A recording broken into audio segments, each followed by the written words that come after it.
सभी चीजें हैक करते हैं, लेकिन ये लोग कौन होते हैं ये कोई नहीं जानता।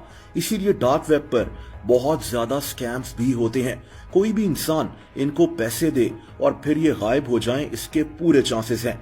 डार्क वेब पर ज्यादातर बिटकॉइंस के जरिए पेमेंट्स की जाती हैं। यहाँ कोई क्रेडिट कार्ड वगैरह इस्तेमाल नहीं होता। डार्क वेब पर लोगों के चोरी शुदा क्रेडिट कार्ड्स भी बिक रहे होते हैं। लोगों के पेपाल अकाउंट्स भी इधर बिकते हैं। लेकिन जाहिर सी बात है कि ये एक संगीन जुर्म है।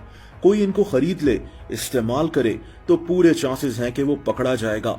इसीलिए ये लोग चोरी शुदा क्रेडिट कार्ड्स को खुद इस्तेमाल नहीं करते, बल्कि लोगों को पैसों के बदले बेच देते हैं ताकि ये खुद पकड़े ना जाएं। दोस्तों, डार्क वेब पर जाली और फेक आईडीज भी बिकती हैं, जैसा कि अमेरिका का कोई जाली ड्राइविंग लाइसेंस।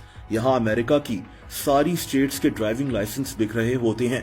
बेचने वाले कौन हैं कोई नहीं जानता।